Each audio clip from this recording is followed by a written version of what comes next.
24 juin 2024. Bonjour tout le monde, ici André Fauteux du magazine La Maison du 21e siècle. Très heureux aujourd'hui d'avoir comme invité l'architecte Jean-François Sélemé en direct de Londres. Bonjour. Bonjour. Donc, j'aimerais parler un peu de ce que vous faites. Vous êtes un architecte en pratique privée. On va présenter votre invention qui est vraiment formidable.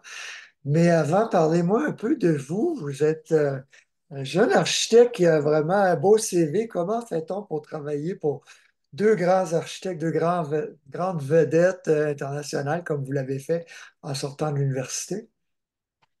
Merci beaucoup. Merci de me recevoir aujourd'hui. J'ai étudié à l'Université McGill pour le bac. J'ai eu la chance de faire un échange à Paris en deuxième année. Un de mes professeurs à McGill m'a beaucoup aidé. Il connaissait quelqu'un qui travaillait chez Moshe Safdie et il a acheminé mon portfolio quand j'ai appliqué après le bac. Donc, j'ai fait une année de stage chez Moshe Safdie à Boston. Ils ont été vraiment très gentils avec moi. Après, la question, c'était où je devrais faire ma maîtrise. Et vu que j'avais étudié un peu à Paris, j'avais vu dans quel état étaient les écoles d'architecture. L'enseignement était très bon, mais ils avaient vraiment pas beaucoup de technologie. Il y a un ami qui m'a suggéré d'appliquer à Londres, à l'Architectural Association, qui est une école assez ancienne ici. J'ai appliqué. Ils m'ont offert une bourse, heureusement, parce que sinon c'était très cher. Et j'ai fait mes 2 années de maîtrise ici. Euh, Puis encore une fois, un de mes professeurs qui avait travaillé chez Foster and Partners, lui, dans sa jeunesse, euh, m'a écrit une lettre de référence qui m'a beaucoup aidé, je pense, à avoir un emploi. C'était en 2010 et c'était suite à la crise de 2007-2008. Alors, c'était pas facile de se trouver une job en architecture. Mais Foster m'ont pris. Ils ont été très gentils parce qu'ils ont éventuellement accepté de commanditer mon visa. Hmm. Ah. Je ne sais pas si ça répond à la question. J'ai fait 9 ans chez Foster. Norman Euh, Foster, ouais. oui, chez Norman Foster. J'avoue que Norman lui-même, qui est encore très impliqué dans son entreprise, euh, je ne l'ai pas rencontré très souvent, peut-être 5 ou 6 fois durant mes 9 années, parce que c'est une entreprise qui maintenant a presque 2000 employés. Alors, c'est le plus gros cabinet d'architecture du Royaume-Uni. Mhm. Euh, mais j'ai quand même eu certaines interactions avec lui quand on a fait le projet à San Francisco. C'est lui qui présentait. Moi, j'étais là pour aider avec la présentation, enfin. En 2019, ça faisait un certain temps que je développais à gauche, à droite des designs de meubles. Euh, Avant d'arriver là, je veux juste vous demander en tant qu'architecte, qu'est-ce que vous avez appris de ces sommités ou de leurs équipes? Et ils sont connus surtout pour quelle est leur influence sur l'architecture moderne? Parce que je vais montrer ici, il y a le Gherkin, le gros cornichon de Foster, qui fait entre oui, autres sa renommée. C'est pas le seul immeuble, évidemment, pour lequel il est connu. Et oui. Sadie est très connu à Montréal. Savdy est très connu à Montréal, naturellement, à cause de Habitat 67 du Musée des Beaux-Arts de Montréal. Il est connu pour la Galerie nationale du Canada à Ottawa. Euh, mais Savdy a vraiment, je pense qu'il est vraiment devenu un architecte américain en déplaçant son bureau à Boston. Alors que Foster, lui, c'est un architecte vraiment typiquement anglais, si on peut dire. Il a parti son bureau avec Richard Rogers euh, dans les années 70, si je me souviens bien. C'était avec Richard Rogers puis leurs deux épouses, Wendy Cheeseman et le nom de l'autre épouse m'échappe. En tout cas, c'était Rogers qui avait un projet, je pense que c'était une maison pour sa mère, c'était une maison de campagne pour sa mère. Puis ensemble, ils ont parti ce petit bureau-là qui s'appelait Team 4. Et après, ils se sont séparés, puis Foster a parti, lui, avec son épouse. Euh, Leur agence, je ne sais pas s'ils étaient à Londres à l'origine. Mais pour répondre à votre question, leur influence sur l'architecture, Richard Rogers, Norman Foster, puis d'autres dans la même gamme, comme Renzo Piano, euh, ils ont tous travaillé ensemble. Leur influence est considérable parce qu'ils ont ils ont permis à l'architecture de quitter ce qu'on appellerait le postmodernisme. C'est-à-dire que enfin, une phase du postmodernisme. Dans les années 80, il y avait une phase où l'architecture était beaucoup un travail d'imitation puis de réflexion sur des symboles. Par exemple, les gens disaient une entrée devrait être indiquée par quelque chose qui signifie que c'est l'entrée. Et ça, c'était une réaction au brutalisme qui avait comme effacé les codes de l'architecture. Puis les gens disaient, on ne sait plus de quoi un édifice a l'air, etc. Mais chez Rogers, Foster, on voit un retour, euh, chez Piano aussi, un retour passionné à la technique et la technologie. Euh, Par exemple, quand il était jeune, Foster, il disait, voici une grande pièce de vitre. On peut la fabriquer très rapidement, elle a une certaine valeur isolante, on peut voir au travers. Et voici un mur de briques, il n'a aucune valeur isolante, on ne voit pas au travers, etc. Donc lui, dans sa tête, c'était une sorte de retour à ce qu'on pourrait appeler le progrès. Euh, Ce retour-là, après les années 70-80, il est très important parce que c'est grâce à ça qu'on retourne à l'écologie. C'est-à-dire que les architectes postmodernistes qui s'intéressaient surtout à la sémantique de l'architecture, là, ce que ça signifie, c'est Ouais, quoi t'es très intellectuel. très intellectuel, c'était très basé sur les écrits de philosophes français. Je pense qu'il y a Jacques Derrida là-dedans, en tout cas, tout ça. Ils étaient très intéressés dans quelque chose de très, très cérébral. Mhm. Puis après ça, il y a Foster, puis Rogers, puis Piano, puis d'autres qui arrivent, puis qui disent, il faut réfléchir à l'ensoleillement, le surchauffage de la façade. Il faut réfléchir à l'utilisation de l'eau, quelle quantité d'eau on utilise, quelle quantité d'énergie on utilise. Donc, Puis, dès les années 60, même avant les crises du pétrole. ben, disons, dans les années 70, durant l'époque de la première crise pétrolière, puis après ça, ça s'accentue. Mais c'est parce que c'était des architectes qui étaient vraiment passionnés par la technique. Comme par exemple, dans un de ses premiers édifices à bureaux, Foster Associates ont désigné toute la machinerie pour qu'elle soit complètement visible à l'intérieur du bureau. Tout le système de ventilation était comme, Ah, ouais. pas juste des tuyaux, là, mais je parle des machines qui pompent l'air, étaient derrière une vitre pour que tout Ah, le monde voit ça. Puis, on retrouve la même chose au Centre Pompidou à Paris, à Beaubourg, qui est conçu par Renzo Piano et Richard Rogers, où là, c'est vraiment une célébration multicolore de la technique, où on voit toutes les gaines de ventilation, tout est coloré avec un code de couleur. Alors, ça ne veut pas dire que l'édifice était efficace du point de vue environnemental en passant, là, mais ces gens-là étaient très, très intéressés par tout ce qui est ventilation mécanique, plomberie, qualité du verre, insolation. Puis petit à petit, ils ont développé leur style. Puis chez Foster, on a vu apparaître des édifices comme Commerzbank à Francfort ou le siège social de HSBC à Hong Kong. Oui, et là, ici, on voit le centre Pompidou.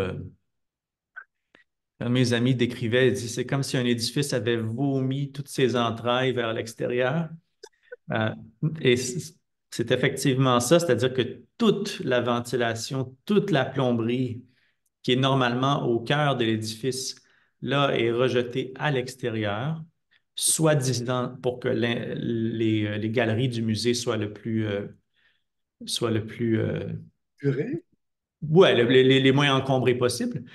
Mais là-dedans, il y a aussi vraiment un amour de ces morceaux-là de l'édifice qui, jusqu'à date, on ne voyait pas. Qui ont Tu des fonctions importantes. Oui, absolument. Sans ça, on ne respire pas, etc. Mais c'était les premiers, parmi les premiers à vraiment mettre ces morceaux-là de l'avant. C'est très, très moderne comme approche. C'est comme dire, voici la modernité, vous ne saviez pas que c'était comme ça, ben là, vous allez le voir parce que c'est ça la façade de l'édifice. Euh, donc, Richard Rogers a continué, Renzo Piano, ils ont chacun continué avec trois bureaux à grand succès. Chez Foster, lui, il a beaucoup aimé le concept d'amener la végétation dans le gratte-ciel. Alors, avec le siège social de HSBC à Hong Kong, avec Commerzbank à Francfort et avec la tour pour Swiss Re à Londres, qu'on appelle maintenant le Gherkin, comme le cornichon. Le gherkin, ce qui le caractérise, c'est une forme lisse pour réduire son impact visuel et aussi réduire la résistance au vent. Oui, Et il y a aussi une double façade. Alors, on a une façade extérieure qui est toute triangulée, puis on a une façade intérieure qui est faite avec des panneaux rectangulaires. La double façade permet de réguler les échanges de température, puis de ventiler s'il fait trop chaud sur le bord de la fenêtre, etc. Puis non seulement ça, il y a une série d'atriums avec des plantes, plus ou moins de végétation, mais en tout cas une série d'atriums qui font tout le tour en spirale. Euh, Puis en fait, c'est un assez petit édifice, c'est pas un gros gratte-ciel, mais c'est un gratte-ciel qui, quand il est apparu en 2004, était tellement différent, puis excitant dans sa forme, puis dans son concept, qu'ils lui ont attribué le prix Stirling. L'Ordre des architectes britanniques lui a donné le prix Stirling à l'unanimité, ce qui est très rare. Euh, Puis Foster avait déjà gagné le prix Pritzker, comme Rogers et Piano. et donc, Alors, juste pour son esthétisme, la forme, la pour, fonction. pour tout, je veux dire, c'est un édifice qui a vraiment redéfini Londres pendant un certain temps. Je veux dire, il y a le dôme de Saint-Paul, puis il y a le Gherkin, puis tout le monde le connaît. Maintenant, c'est sûr que là, la City, c'est-à-dire l'ancienne ville romaine de Londres, où se trouve le Gherkin, a développé beaucoup d'autres gratte-ciels, puis maintenant, on voit presque plus le Gherkin, c'est un peu dommage. Mhm. Mais c'est un triomphe, cet édifice-là. C'est un triomphe comment dire, c'est un édifice qui a coûté très cher, mais malgré ça, le client l'a vendu quelques années après avec un gros profit parce qu'il a vraiment saisi l'imaginaire de tout le monde. Et est-ce que c'est très écologique? Est-ce qu'au bout du compte, la facture d'électricité est plus basse? Ça, je ne sais pas. Mais il y a vraiment un idéal là-dedans. Il y a une Des recherche. jardins. Voilà. Alors, ça, c'est Foster. Ben, on pourrait parler longtemps de ça, mais je veux revenir à votre carrière. Donc, vous avez quitté Foster il y a combien de temps et pour exploiter une passion qui se développait dans vos temps libres? Oui, j'ai quitté il y a 5 ans. Ce qu'il faut comprendre, c'est que j'ai quitté en septembre 2019, juste avant la pandémie, en fait. Euh, Ce qu'il faut comprendre, c'est que quand on travaille chez Foster, on a un contrat qui dit qu'on peut faire de l'architecture que pour Foster. Alors, il est techniquement interdit de faire des projets on the side, comme on dit. Par contre, il n'y avait pas d'interdiction sur le fait de faire du mobilier. Donc, moi, je me suis mis à faire du mobilier dans mon temps libre. Pourquoi le Pour- mobilier? Pourquoi? Ben, plusieurs raisons, là. Je m'intéressais, ça a commencé avec un couple d'amis qui allait se marier. J'ai voulu leur donner une lampe en cadeau. J'avais déjà un design sur lequel j'avais travaillé à l'école, fait que j'ai décidé d'en faire une lampe. Après ça, je me suis dit, ben là, il y a une de mes colocs qui m'avait demandé de l'aider avec une table qu'elle avait achetée. C'était plus cheap qu'IKEA, c'était vraiment épouvantable. Il y avait 50 vis là-dedans. J'ai tellement vissé que je me suis fait des ampoules. Je me suis dit, ça, c'est une insulte au genre humain. C'est épouvantable qu'il y a quelqu'un sur la planète qui, non Écoute, seulement qui produit ça, mais qui vend ça. Tu sais, c'est vraiment de la scrap. Puis je me disais, je suis sûr qu'il y a moyen de le faire avec pas de vis. ah Je oui, suis sûr qu'il y a moyen. Puis je me suis dit, peut-être que ça existe déjà, j'ai cherché. C'est sûr qu'il y avait déjà des gens qui ont réfléchi à ça, mais j'ai fait mon propre design. Alors voilà. Et au fil des années, j'ai continué. Je me suis dit, si on peut faire la table, est-ce qu'on peut faire la chaise? Est-ce qu'on peut faire la bibliothèque? Puis je faisais ça vraiment euh, à temps perdu parce que mon travail chez Foster demandait beaucoup, beaucoup d'heures de travail. Mais il y a une des choses que je voulais par-dessus tout, c'était un jour avoir mon propre bureau puis l'architecture. d'architecture ou de design, etc. Puis une chose que je sais de tous ceux qui travaillent chez Foster, c'est que c'est très facile de, comment dire, de tomber dans le panneau. C'est-à-dire que, La sécurité, hein, pardon? sécurité, la facilité. Oui, c'est un emploi qui demande beaucoup d'heures de travail, mais qui donne une bonne sécurité d'emploi, un bon salaire, prestigieux.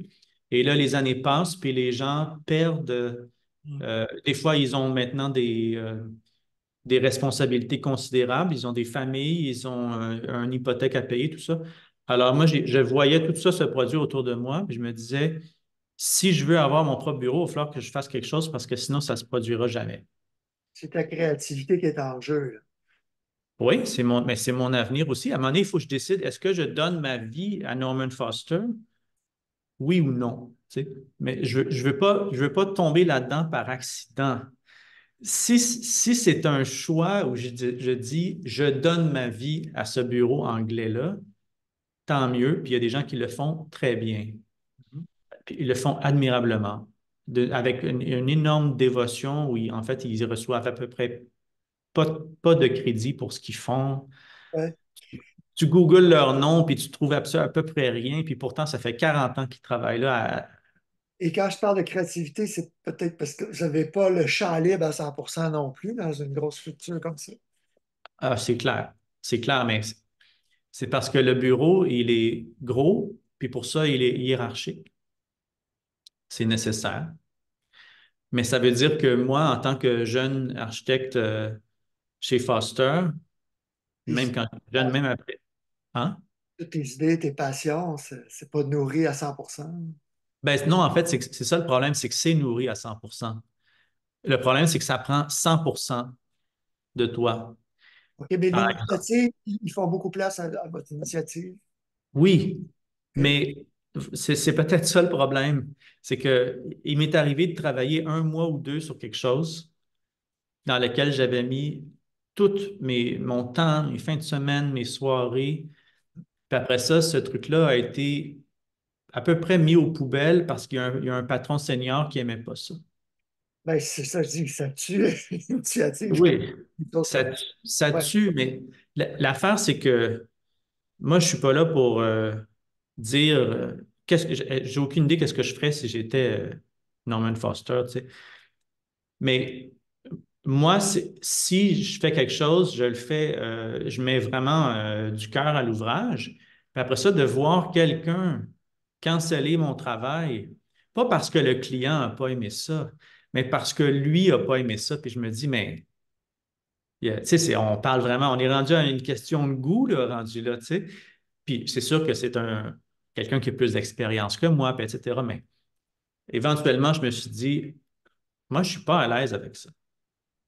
Je suis pas à l'aise genre, à ce que le truc sur lequel je travaille depuis 2 mois soit anéanti parce que ça n'a pas plu à un gars qui est là depuis 40 ans ou 50 ans, mais je veux dire, Tu me ramènes, il a droit à son opinion.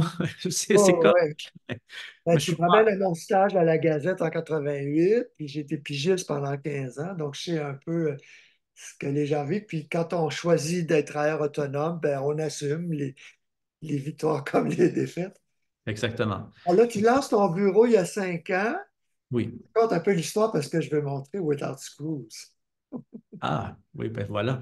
Ben, donc, en fait, avant de lancer mon bureau, j'avais demandé à Foster, est-ce que je peux travailler 4 jours semaine?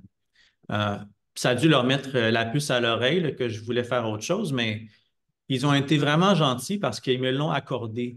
Et ça, c'était avant la pandémie où le concept de travail flexible était vraiment pas, ça existait à peu près pas. Puis la raison pour laquelle je voulais travailler 4 jours semaine, c'était pour développer ça, puis faire mon exposition à Milan, au Salon du Meuble. Il fallait que je la fasse avant d'avoir 35 ans.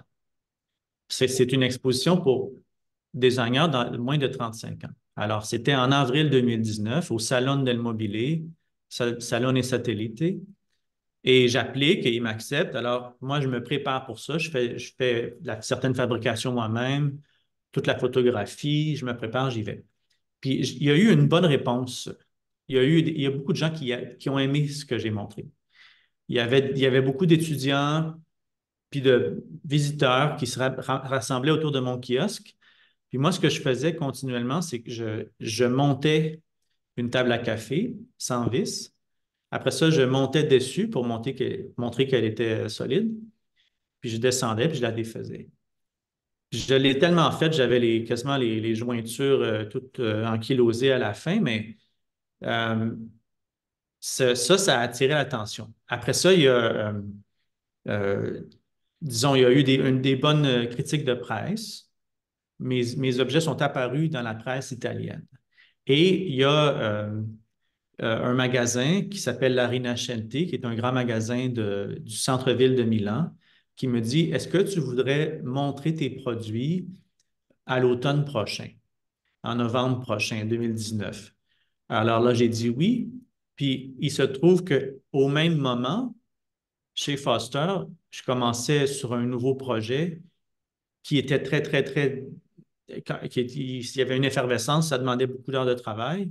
Puis je me suis rendu compte que je n'allais pas être capable de faire les deux.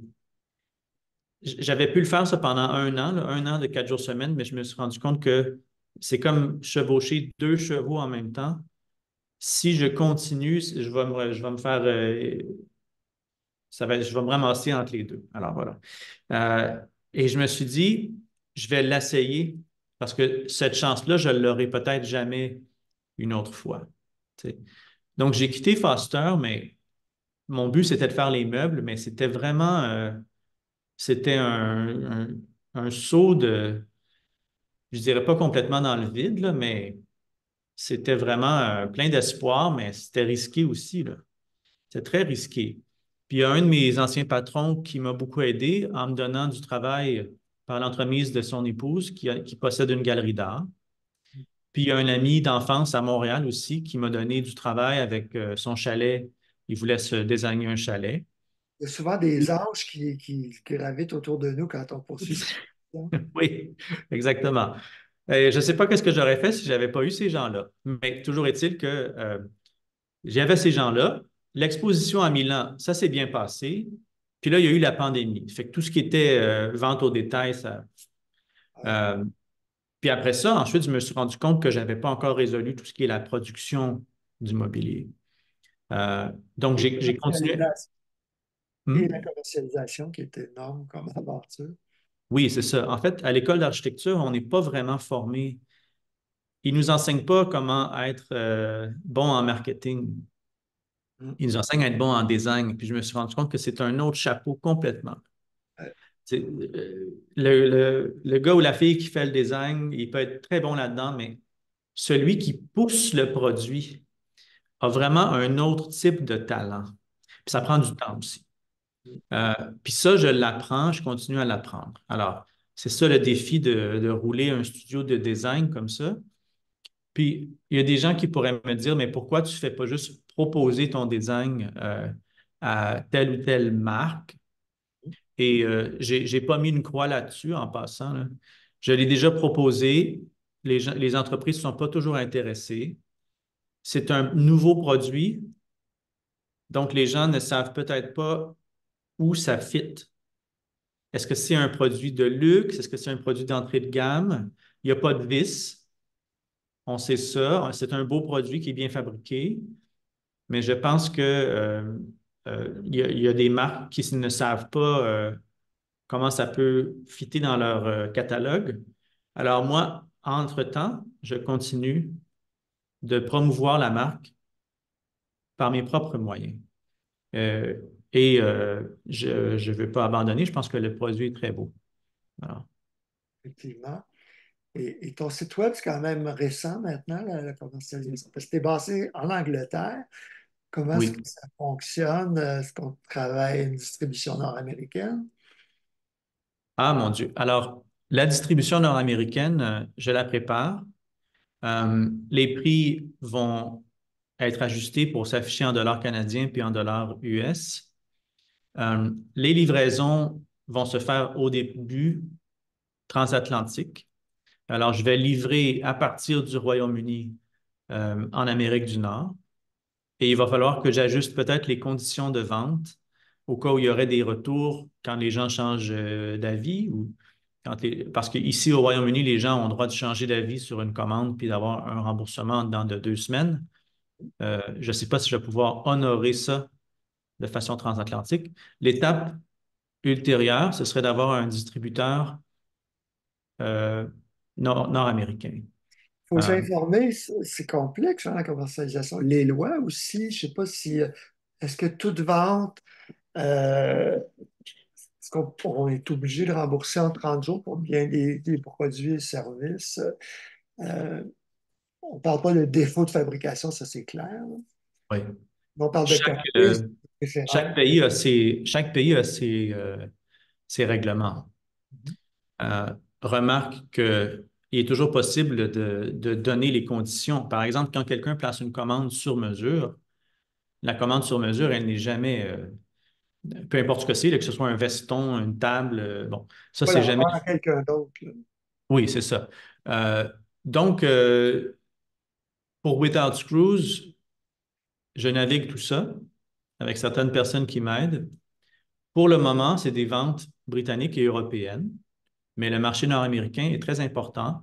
Puis c'est clair que je veux avoir accès à ce marché-là. Donc, dans les prochains jours, je vais ouvrir le site Internet pour que ce soit possible de commander au Canada. OK, cet été. Oui. Et on va voir comment ça marche. OK. Bon, on pourrait peut-être mettre l'entrevue en ligne quand ça sera officiel. Tu m'avises, oui. Oui. Puis, donc ça, c'est un grand investissement de temps et d'argent. Tu gagnes ta vie comme architecte et designer. Et puis, ça Oui. prend combien de temps de développer tu crées encore certains concepts, mais j'imagine l'essentiel du temps, c'est sur la commercialisation. Ben, en fait, je continue à créer des designs. J'ai fait un sofa récemment. J'ai un design de chaise aussi sur lequel je travaille depuis plusieurs années. Euh, Quand je fais un nouveau design, c'est important que je ne le publie pas immédiatement parce qu'il y a un processus grâce Évolutif. auquel je peux le faire breveter Ouais. ou ça s'appelle un design enregistré selon le marché, là. Mais si je l'ai déjà publié, mettons sur Internet ou sur Instagram, je ne peux pas faire protéger le design. Ouais, ça devient public. Du domaine. Oui, OK. oui. Grosso modo, là. Euh, donc, ça, c'est aussi un des apprentissages pour une petite entreprise. Ne pas parler de nouveaux produits avant qu'ils soient protégés. Euh, mais je veux que la marque grossisse. Puis comme je te disais l'autre jour, j'explore aussi faire fabriquer certaines pièces en Asie parce que je me suis rendu compte que la fabrication européenne, elle est excellente, il n'y a pas de doute là-dessus, mais elle est chère. Puis je pense que si je faisais fabriquer au Québec, ce serait tout aussi cher parce qu'on a un niveau de vie. Alors, c'est comme ça, on vit dans un monde avec la globalisation. Je peux pas, je peux pas faire des miracles, mais je sais que si je fais fabriquer en Asie, ça va être moins cher. Ouais, Puis après, les gens, Hmm? c'est le grand dilemme. Il y a beaucoup de fabricants, je pense même de meubles québécois et autres, là, qui ont fait les deux étapes, hein. Aller en Asie et ensuite rapatrier une partie, parce que le contrôle de la qualité est toujours un défi aussi. Absolument. Puis moi, j'aimerais garder les deux. Peut-être avoir une gamme qui est faite en Lituanie, comme présentement, puis une gamme qui est faite en Malaisie, par exemple, pour au moins pouvoir l'explorer. Puis il y a des gens qui pourraient me dire, est-ce que tu te soucies pas de l'impact environnemental? C'est-à-dire, outre le fait qu'il n'y ait pas de vis là-dedans, quels sont les atouts écologiques de ces produits? Ben, c'est sûr il y a l'atout original de tout ce qui est emballé à plat, flat pack, c'est que le meuble, durant la livraison, il ne prend pas de place. Alors, ça, c'est le principe d'IKEA. Puis c'est sûr que j'embarque là-dedans aussi. Le meuble, il est dans une boîte à plat, on peut le transporter facilement. Ensuite, le bois que j'utilise, bon, il faut dire que le meuble est fait d'un seul matériel, c'est ce bois-là. Et il y a le moins de morceaux possible. Donc, la fabrication est relativement simple. Le produit peut être techniquement recyclé ou enfoui, ou je veux dire, mais il n'y a pas de pièces de plastique, il n'y a pas de pièces de métal, c'est que du bois. Et pour ce qui est de la qualité du bois, je vais aller chercher un bois qui vient d'Europe. Est-ce que C'est un... c'est pas le contreplaqué russe? Non, c'est pas du contreplaqué russe. Euh, c'est sûr que je l'ai essayé, le merisier russe, mais je trouve que la qualité est insuffisante. Et la Euh, colle, c'est de l'urée ou du phénol, formol? je pense que c'est une colle au phénol. D'accord, parce que souvent, dans le mobilier, justement, le contreplaqué, il faut faire attention, parce que c'est souvent de l'urée formol que les ébénistes utilisent. Donc, il y a des émissions de formaldéhyde dans ce cas-là, contrairement au phénol ou à d'autres résines. Mhm. Mhm. Dans ce cas-ci, c'est une petite entreprise en Lettonie qui achète pour moi des plaquages d'érable européens qui viennent probablement de Pologne ou de Slovaquie. Ça dépend des saisons. Certains mois durant l'année où cet érable-là est disponible ou pas disponible. Et après, eux autres, ils achètent, je pense, des billes. Ils les déroulent, ils prennent le plaquage, ils les pressent et ils font un contreplaqué. Moi, je l'achète et je l'envoie. Je demande qu'ils le livrent de Lettonie en Lituanie. Ils sont à côté l'un de l'autre. Et là, en Lituanie, il y a des excellents ébénistes qui prennent les planches de contreplaqué sur mesure, qui les mettent dans une machine, une toupie contrôlée par ordinateur qu'on appelle CNC.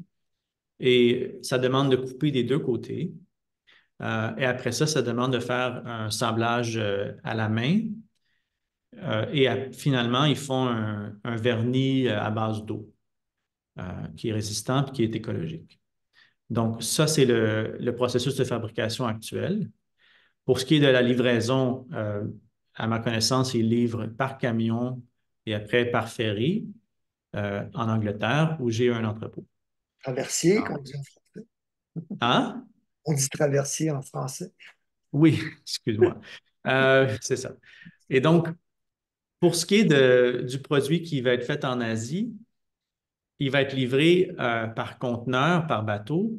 Puis il y a des gens qui pourraient me dire, est-ce que tu n'es pas inquiet de l'impact environnemental de ça? Mais en fait, Ça pollue moins que les camions. ça pollue moins que les camions, exactement. C'est-à-dire qu'un voyage en camion de Lituanie jusque, mettons, en France, pour prendre le traversier, ça peut polluer beaucoup plus Pour une plus que, courte distance en plus. oui. Alors un grand paquebot rempli de conteneurs a une efficacité par kilogramme transporté qui est extraordinaire. Euh, donc, enfin, éventuellement, je pourrais engager une entreprise pour vérifier la quantité de carbone de chacun. Là, pour le moment, on commence avec le manufacturier malaisien, alors c'est une étape à la fois. Le respect des droits des travailleurs, des communautés, c'est complexe, hein, comme le bois FS, certifié FSC, tout ça. Effectivement, il y a ça aussi. Il y a ça aussi. Ton bois, il est FSC ou c'est sur demande? Le bois européen, il est fait par une entreprise qui, elle, est FSC. Elle est certifiée, donc elle peut en fournir. Ouais. Par contre, moi, mon entreprise n'a pas encore la certification FSC. Je me suis renseigné. Euh, c'est pas très compliqué, c'est des sous. Alors, ça fait partie du développement. C'est la prochaine étape. Pour ce qui est du manufacturier en Asie, ils peuvent aussi obtenir le bois FSC. Ouais. Alors, Pour les gens qui ne connaissent pas, c'est le Forest Stewardship Council, c'est vraiment le suivi de la chaîne d'approvisionnement de la forêt aux consommateurs. Tout est documenté, mhm, fiable. OK. voilà. C'est vraiment la prochaine étape. Je pense que le produit a beaucoup d'intérêt pour tous ceux qui, peut-être qui ont des moyens d'acheter un meuble du design, puis qui se soucient de l'environnement. Si j'avais à définir le marché, ce serait ces gens-là. Parce que je ne peux pas compétitionner avec IKEA. Ouais. En termes de prix, là, c'est impossible. C'est un géant. À côté de eux, moi, je suis une fourmi, là. Euh, Puis aussi, IKEA, c'est une entreprise qui se procure du bois en Russie dans des conditions non documenté, là. On ne Ouais, sait pas, ça peut être une coupe à blanc, puis on ne sait pas. c'est clair. Fait que comment voudrait-on que je compétitionne avec ça? C'est impossible. Une table à 15 là, comme ils en vendent chez IKEA, c'est impossible dans, pour une petite entreprise comme moi. C'est pas Ikea ton concurrent direct, c'est ça? Non, non, mais je le dis parce que souvent les gens ils disent ah oui, pas de vis, pas de vis, pas de clous, c'est comme mieux qu'IKEA, tu sais, oui, je le sais. Mais j'ai rien, disons, j'ai pas rien de personnel contre IKEA. Leur empreinte écologique, elle est pas très bonne, mais je suis pas un expert sur ce sujet-là. Mais IKEA remplit un rôle dans la société. Ils ont quand même, je pense, boudé le PVC depuis longtemps, puis l'uréformol. Ils ont été un leader, mais c'est tellement gros. Puis C'est ça. c'est quand même pas un produit durable. Non, Je me rappelle pas le terme, là, mais tu t'assures que le client va revenir dans quelques années. ben c'est de la désuétude Ben oui, planifiée. c'est l'obsolescence programmée. Ouais. Alors, je pense pas qu'on va réussir à arriver à net zéro puis une société écologique avec le modèle IKEA. C'est-à-dire que leur modèle à eux, c'est tu achètes le meuble, il dure une fois, peut-être deux des assemblages, puis après ça, il est fini. Puis donc, IKEA, c'est un peu comme le fast fashion du mobilier. Tu sais, c'est du linge, tu achètes du linge, puis tu peux le porter 2 mois, puis après ça, les coutures pètent. Tu sais, je veux dire. Puis ça, je pense pas que chez IKEA, ça les dérange tant que ça. Alors bon, tant mieux pour eux. Moi, ce qui m'importe, c'est que le produit dure, qu'on puisse l'assembler puis le défaire autant de fois qu'on veut, 100 fois, 500 fois. Tu Et le sais. panneau ne va pas s'abîmer. Non, c'est sûr qu'il peut y avoir une usure, là, mais c'est un meuble qui est conçu pour durer. Puis en fait, moi, je pense que si les gens vont adopter un style de vie plus européen ou plus asiatique, ce qui est peut-être nécessaire d'ailleurs pour qu'on ait une société écologique, là, les espaces vont rapetisser, euh, la densité des villes va augmenter, comme les villes européennes ou asiatiques qui sont beaucoup plus denses que les villes nord-américaines en général. Et ça demande de vivre de façon plus flexible dans des petits espaces. Donc, quelqu'un peut avoir un petit salon, puis là, il veut faire un party, puis là, il faut qu'il fasse disparaître la table à manger. Alors, dans mon cas, s'il a acheté une de mes tables, il peut la défaire tout de suite, puis il n'y a aucune chance qu'il va perdre une vis, tu sais, parce qu'il n'y en a pas. Il ne va pas perdre l'outil non plus parce qu'il n'y en a pas non plus. Ça, c'est important. Il y a aussi le moment où, puis bon, après le party, il peut refaire sa table, puis pas de problème. Tu sais, ça prend 5 secondes, ou mettons 1 minute. Après, il y a aussi toute la question du déménagement. Euh, dans une ville dense, chère, les gens déménagent peut-être plus souvent pour toutes sortes de raisons. Et avoir la possibilité de transporter un meuble, tu sais, je veux dire, c'est dans le mot meuble, ça veut dire qu'il est mobile. C'est pas un immeuble, c'est un meuble. Alors, ça veut dire qu'il faut que ce soit possible de déplacer. Puis un meuble qui nous fait peur quand on pense qu'on va devoir le défaire, qu'il va tomber en morceaux, c'est pas un bon point de départ. Je pense que les gens doivent avoir des meubles qui ne sont pas des boulets pour eux. Tu sais. Faut Moi, je travaille sur le bureau de mon grand-père, 4 pieds par 4 pieds par 6 pieds. Ça a tout pris pour monter ça au deuxième étage. Je ne voudrais pas le déménager. Exactement. Mais ça, c'est une ancienne approche où tu fais un meuble, puis il est assemblé, puis il reste solide pour les 200 C'est un prochaines bâtiment années. à vie supposé, oui. Oui, c'est ça. Mais moi, j'habite ici dans des logements, puis j'ai habité dans plusieurs logements où les escaliers sont étroits. Des Ouais. fois, il n'y a pas d'ascenseur. Des fois, c'est un petit ascenseur. Mon Dieu, ce serait impossible de faire rentrer un gros meuble là-dedans. Par la fenêtre, si la fenêtre est assez grande, mais là, ça prend. Puis encore, mais à un moment donné, je me dis, mais c'est absurde. le but du design, c'est de simplifier la vie des gens. Oui, c'est l'efficacité. Oui, c'est-à-dire qu'en amont, le designer est là en amont avant de produire quelque chose pour s'assurer que ça va être une bonne idée. On Tu sais. pense pour rendre service, ouais, accomplir Oui. la fonction le plus efficacement. Mais, on pense avant d'agir, c'est-à-dire. Puis, c'est ça l'idée de la marque Without Screws que j'ai créée. C'est-à-dire que est-ce que en ayant vraiment réfléchi vraiment bien au comment ça s'emboîte, est-ce que ça peut faciliter la vie des gens qui déménagent, qui, etc. Euh, et est-ce que ça peut être bon pour l'environnement aussi? Mm.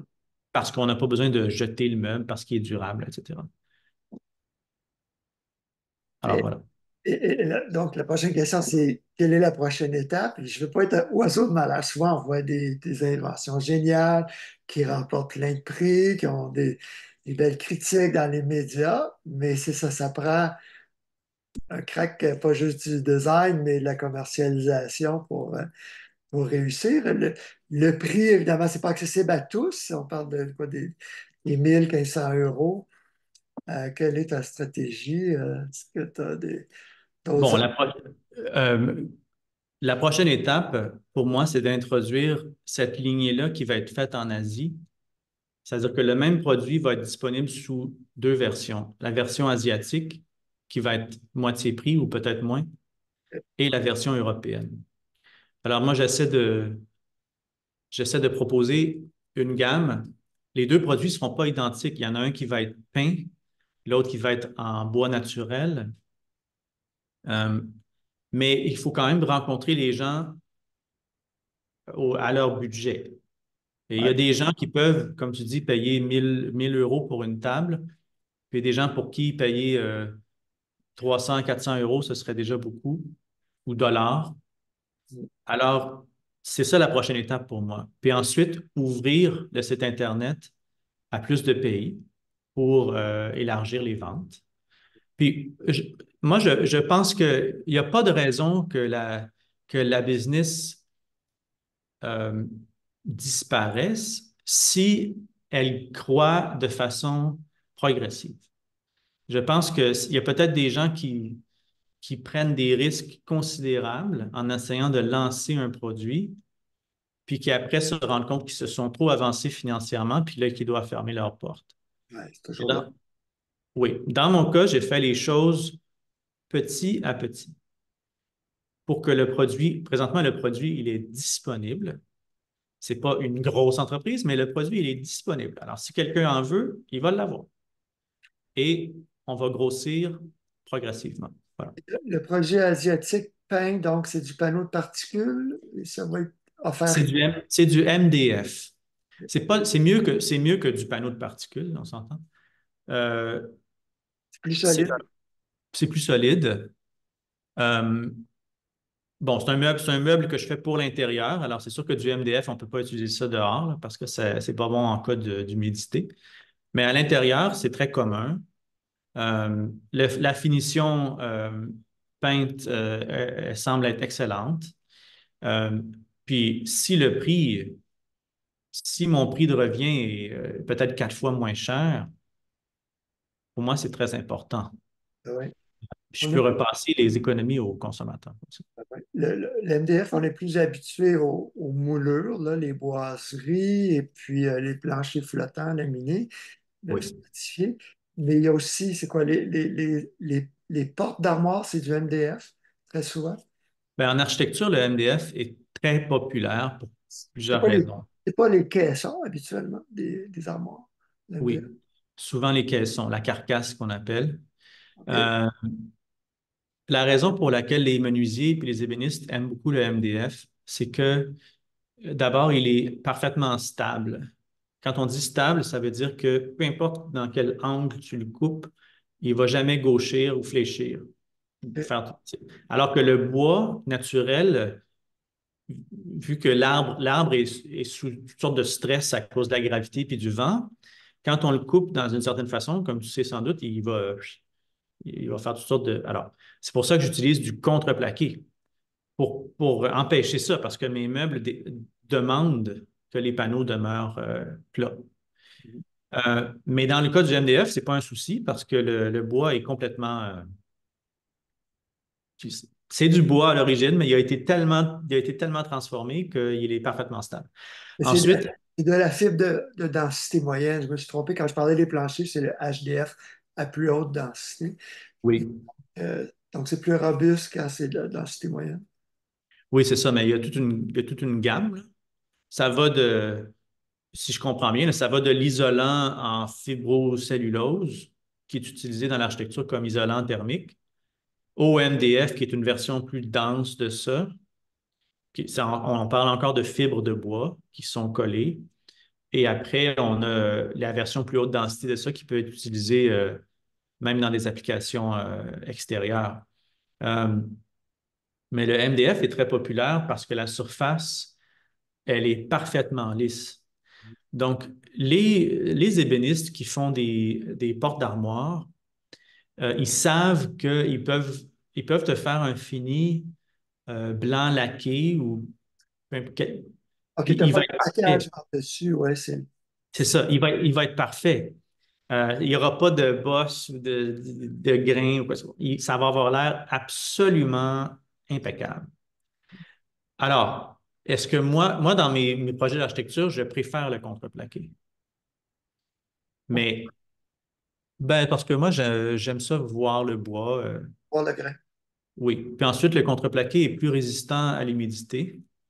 Même chose pour les moulures. Les moulures je veux dire, il suffit que quelqu'un passe la mop dans une pièce, puis que tu as des moulures en MDF. Le MDF, vu que c'est comme de la fibre de bois, ça boit l'eau. OK. Puis quand le MDF boit l'eau, il gonfle. Puis à ce moment-là, la moulure est finie. Fait qu'une moulure en MDF, là, c'est sûr que c'est pas cher, là, mais moi, je la prendrais en pain n'importe quand, tu sais, à la place. Mais bon, c'est sûr que là, encore une fois, la raison pour laquelle je vais vers le MDF pour la version moins chère, c'est parce que c'est moins cher. Alors, voilà. D'ailleurs, j'ai essayé de le faire en contreplaqué en Malaisie, puis ils n'ont pas ça du contreplaqué. Ils ont du contreplaqué de construction, mais Hmm. ça ne se prête pas à faire du mobilier. OK. Ben, je reviens à ce que je disais tantôt. Ce que j'ai appris avec les années, c'est que les ébénistes, très souvent, qui font des meubles, ont un contreplaqué avec la colurée formol. Mhm. Là, si tu as beaucoup de chaleur et d'humidité, ça crache beaucoup de formaldéhyde irritant. Oui, C'est oui, cancérogène. effectivement. Et la question des composés organiques volatiles qui sont émis, que ce soit le MDF dans certaines versions du MDF a une grande culpabilité là-dedans. Non seulement pour Colurée le- formol. oui, mais en fait, je pense que le problème dans le cas du MDF est beaucoup plus pour l'ébéniste. Oh oui. Parce que en le coupant, il y a un risque de respirer de la poussière, puis tout. Mais ça, encore une fois, ça dépend de la colle qui est utilisée. Puis il y a un effort dans le MDF de faire du MDF qui est plus écologique. Alors, la question, c'est de choisir le bon MDF. Euh, ben bon, alors, moi, j'aime mieux le contreplaqué autant que possible. Mais le Oui, MDF, on vit avec.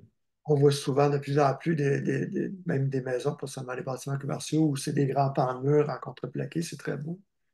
Absolument. Puis d'ailleurs, il y a même des gens qui font des grands pans de mur en MDF aussi, puis qui le laissent naturel. Hmm. C'est un matériel qui a trouvé sa place.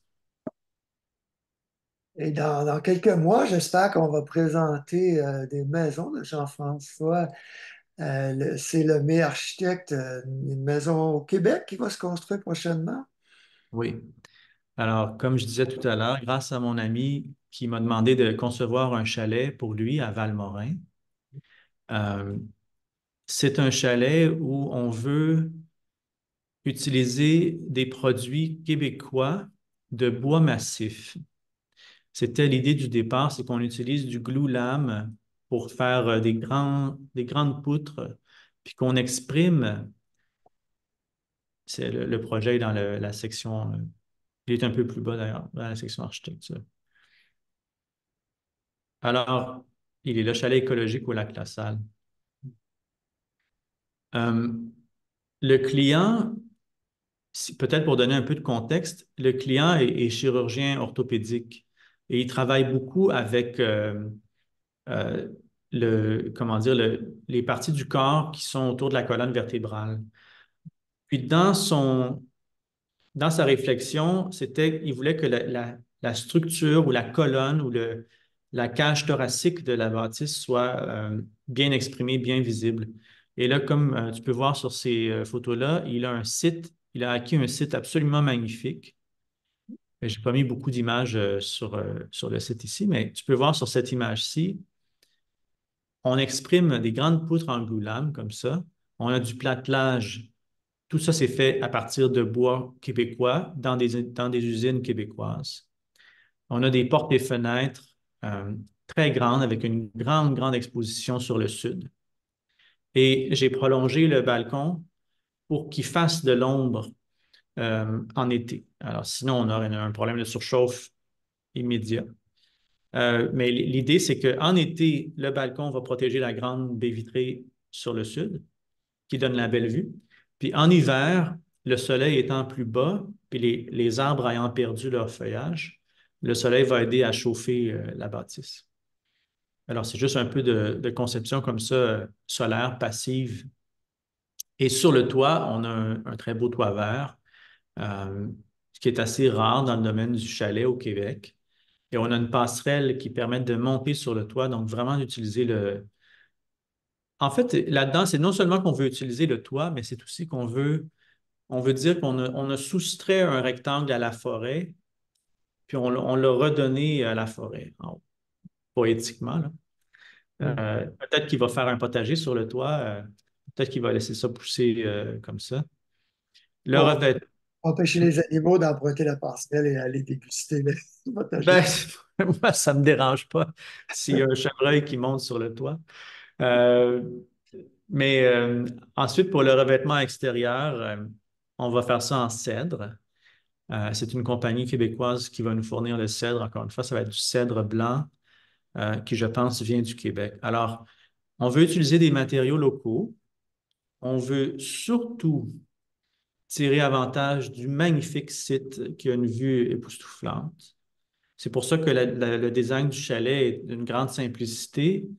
En fait, c'est une boîte avec un toit penché qui regarde vers la vue. Et malgré ça, vu on a vraiment poussé l'enveloppe en termes de matériaux puis de toit vert, etc., euh, le coût est quand même plus élevé qu'une maison standard. Mais on espère avoir au moins lead or, peut-être lead platine. Euh, Puis surtout, euh, moi, je pense que le client va avoir un chalet qui va être... euh, c'est sûr qu'il n'y en aura pas deux de même. Pas au début, en tout cas. À moins qu'on en fasse un autre, je veux dire, mais il va avoir un produit qui est fait sur mesure pour lui. Voilà. C'est le but d'embaucher un architecte, hein? C'est le but, exactement. Et ça, c'est au lac LaSalle à Valmorin, pas loin de chez moi. J'ai hâte de visiter. Ça va être construit pour le printemps prochain, quoi. Oui, ça devrait. La construction doit commencer à l'automne si on a nos permis. Tiens, tu peux arrêter le diaporama avec en haut à droite, En bas droite, je vois pas. il y a un bouton Play Pause. J'aime bien le Kachelofen, le feu de Oui, masse à faïence, un poêle de ben masse. oui. Ben, c'est ça, le Cachelhofen, qui est un foyer de masse autrichien. Euh, Tiens, si tu montres, il y a le pause là, qui est là. Ah C'est oui, ça. OK. Donc, ça, c'est venu du fait que le client m'a dit, je veux un poêle à bois sur lequel on ne peut pas se brûler. Ouais. Euh, Et je pense que n'importe quel foyer de masse rencontrerait cette exigence-là. Mais il se trouve qu'on a en Ontario une dame qui s'appelle Jessica Steinhauser, qui est elle-même autrichienne et qui fabrique toute la tuile pour faire un poêle. Euh, c'est ça, elle est là. Alors, elle travaille avec des ouvriers experts qui sont en Autriche. Elle s'occupe de faire tout ce qui est la tuile, etc. Puis, elle a des amis en Autriche qui s'occupent, eux, de faire la tuile intérieure pour que le chemin de la fumée chaude se fasse selon le standard qui est publié en Allemagne puis en Autriche. Donc, euh, c'est vraiment une ressource, c'est rare qu'on ait ça en Ontario. On espère pouvoir l'utiliser sur notre projet à Valmorin. Je lui ai demandé qu'elle m'envoie cette photo extraordinaire. Euh, c'est ce qui est magnifique avec tout ce qui est foyer ou pôle de masse quand on peut faire des bancs. Oui. Moi, la première fois, j'étais dans un salon où il y avait un foyer de masse. Ben, c'est ça, tu ne brûles pas, puis c'est chaud. Donc, je me suis appuyé là, puis là, je ne voulais plus bouger. C'est tiré dessus, c'est tellement réconfortant, c'est extraordinaire. Puis, c'est de l'infrarouge, hein, comme le soleil, Oui. chauffage En radio. fait, il existe des photos, je ne sais pas si c'est sur le site de Jessica, mais c'est une photo infrarouge qui montre le cachalotune, Ah puis ouais? qui montre que la température dépasse peut-être que ça se rend autour de 70 degrés Celsius autour de la porte, mais en général, ça ne monte jamais bien haut. Donc, vraiment difficile de se brûler dessus. Ouais. Alors qu'un poêle à bois conventionnel à combustion lente, la température va monter très haut. Puis ça prend une fraction de seconde pour qu'un enfant se brûle dessus. Oh, Donc, je pense que les Autrichiens, les Allemands, en tout cas tous ceux qui sont de ces pays-là, avec le foyer de masse en tuiles émaillées, ils ont vraiment trouvé quelque chose de magnifique. Puis n'importe qui va en Autriche va en voir. Il y en a partout. Dans ouais, les, quand on visite des châteaux européens, on en voit là. dans les châteaux, mais aussi dans les maisons Ben oui, ben oui. plus ordinaires, là. Oui, on a passé 10 jours en Autriche dans une pension, puis on jouait aux cartes avec notre serveur, puis il y avait un gros café là. Voilà. Jean-François, le temps passe vite. Je te remercie beaucoup de ce bel échange. Fais-moi signe quand le site va être à jour pour l'Amérique du Nord, puis on va diffuser ça. Ça s'en vient très bientôt. Merci beaucoup, André. C'est un bon succès, puis au plaisir de te rencontrer la prochaine fois que tu seras au Québec. Certainement. Et merci, salut. Merci.